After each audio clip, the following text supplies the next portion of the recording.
you go through this whole crazy journey of like body just failing you. You get on the other side of it. I get on the other side. So I'm coming back now that they've got the medication and all that. They didn't amputate my feet. So I'm thankful that I have them. I still couldn't put on shoes. But I wanted to get back out on the track. So Bobby brought out a stationary bike.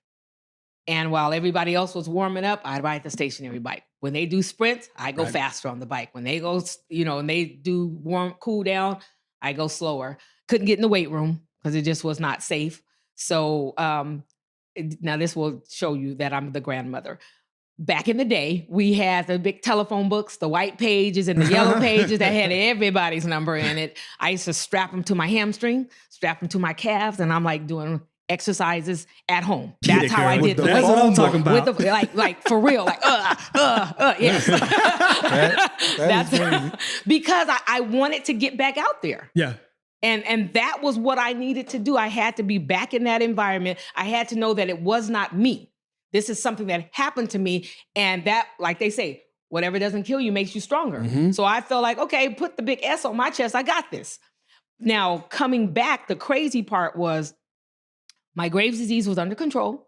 It was being managed. I take medication every day for the rest of my life in order to live because the medication that I did take destroyed my thyroid. You have to have a thyroid. It influences every cell, organ, and tissue in your body. And if you don't have it, you're in trouble. It's a little bit of education for y'all. A little bit of education for y'all. I take my medicine every single day.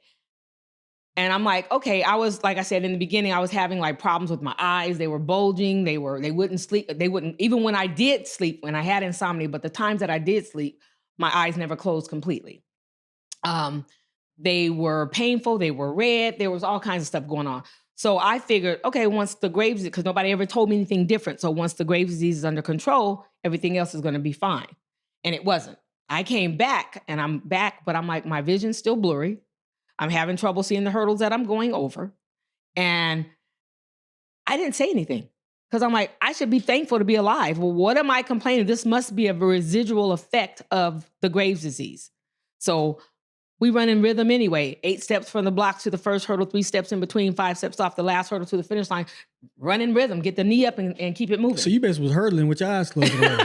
Listen, that's a superpower because that's a real race. You heard she just called it out. That's a real hurdler. Yeah. She know how much steps to the first hurdle, how much steps in between for 10, how much steps off the last hurdle that get it in. But she ain't telling Bobby she can't see. She like, hey, I want to run. He might tell me go home. Yeah. He might tell me go home. No, you know what? Bobby and I did have, but it wasn't in the hurdles. It was an incident that we had in one of the rounds at one of the games. I don't remember which one.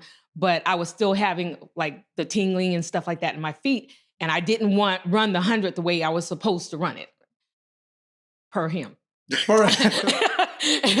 Bobby's way. Per Bobby, yes. And I get off the track and, Bobby, what the, blah, blah, blah, blah, blah. I'm like, of course, yes, what? We've heard. He said, you didn't do that. What's wrong? I said, well, I couldn't feel my legs. He said, you didn't run like you were supposed to. He said, what's going on? I said, I couldn't feel my legs.